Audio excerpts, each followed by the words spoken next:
it would be to continue to hear words of Torah from all of our students, and incredible as it would be to hear words of teaching from all of our students. We will call up now those representatives of the class to share a few words of Torah.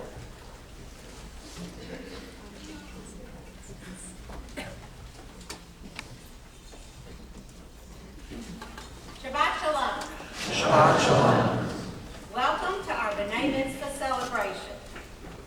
On behalf of the entire class of 18, I would like to thank our moms and dads, without whom we wouldn't be here. Our Bubbies and Zadies, without whom our moms and dads wouldn't be here.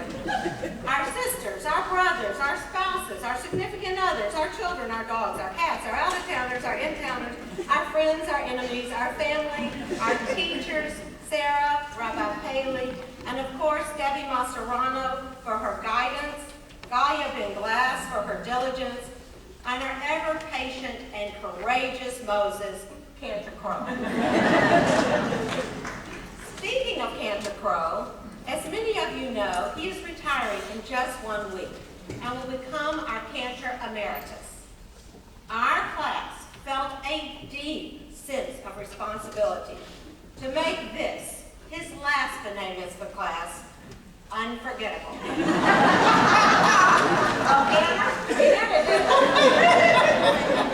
After dealing with our class, I feel certain your retirement will stick.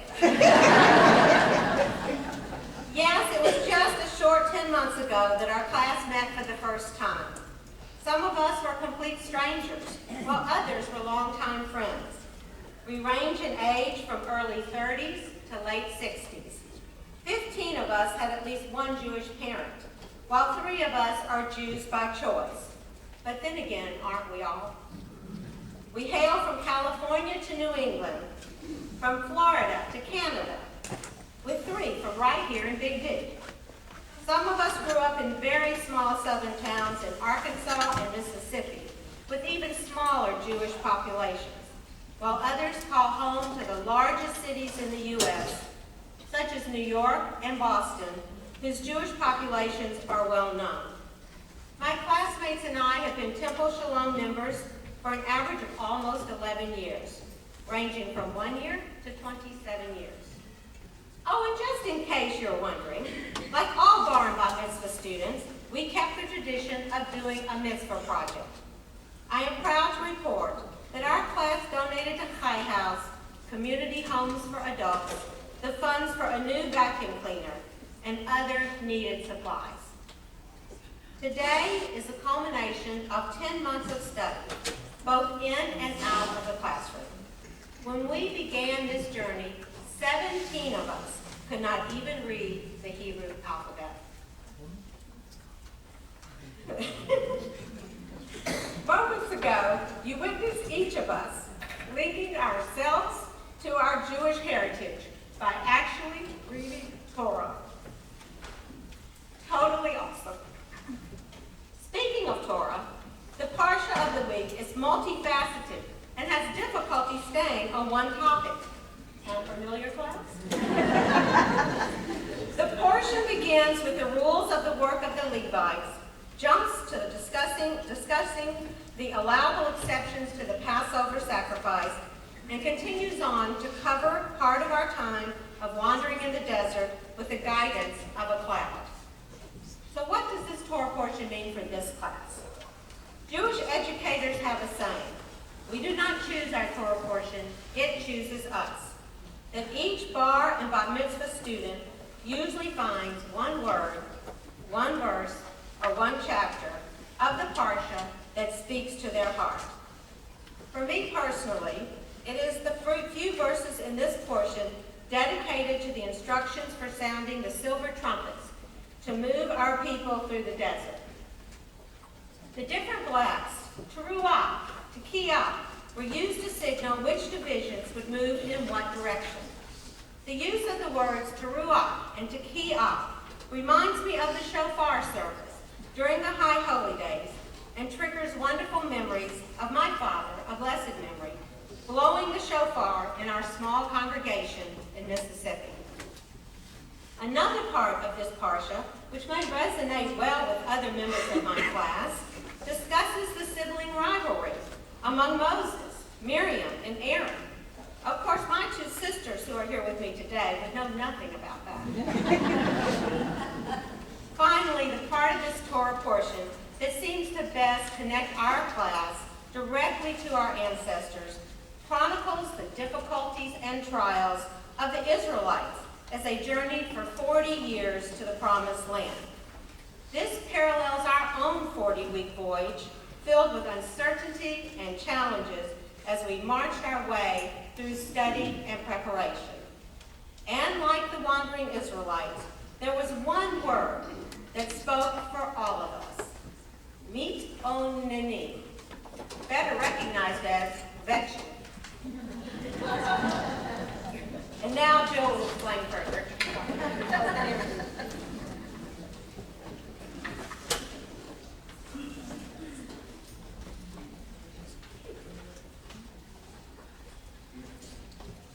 Fetch, defined as a verb, fetched, fetching, fetches, to complain persistently and whiningly. As a noun, a chronic whining complainer, a nagging complaint, a rambling fetch against the system. Yes, it is in the dictionary. We're all guilty of complaining and whining at one time or another. On those very rare occasions when I myself have been known to fetch, it's usually over something pretty small and pretty silly. If we're lucky, our lives have a certain balance between family, work, and community. That's not to say that we don't all have huge roller coaster ups and downs, because we do. But it's the underlying issues that seem to make the silly things so important. While traveling in the wilderness, Moses endures what every parent or leader deals with, the whining and complaining of the troops. Moses turns to God, who provides them with water and manna. But after 2 years of the same meal over and over again, they want meat. They start to look back on their slavery with fondness, stating, "We remember the free fish we used to eat in Egypt, the cucumbers, the melons, the leeks, the onions, and garlic." One could say at this point it isn't even the food they're really complaining about. You try wandering around in the desert for 40 years and see how you like it. Their lives have become redundant. They crave excitement and stimulation. Today, I think we can all relate to our crazy lives of 24/7 news, internet, messaging, etc. We all want the new thing, and we want it now. Their complaints to Moses really show a need for new challenges, visions, and opportunities. There is also an element of uncertainty about their future, which makes the past look much more inviting. When Moses' leadership is tested, Moses takes his frustration to God, claiming this task is too much for him.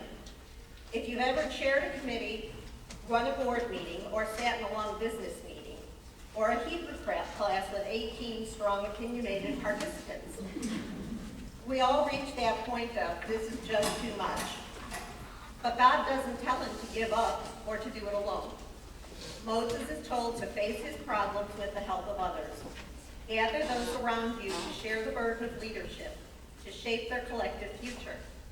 This portion touched home with me on a number of levels. Quite simply, it took me a long time to learn how to delegate and to realize that leadership is not doing everything yourself. It's learning how to motivate and enable those around you to work together toward a common goal. On the issue of my choosing to participate in this B'nai Mitzvah class, my older son asked 2 questions: why at all, and why now? I took those 2 questions to the class and asked them to give a 1 or 2 word answer to both of those questions. To the question of why at all, answers included desire, affirmation, grandkids, pride, heritage, completion, connection, anti-dementia,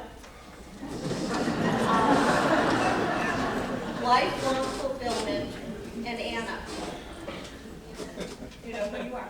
To the question of why now, the universal answer was the cantor, which was selected by 10 of us. Since this was his last class that he would be doing, a lot of us wanted to.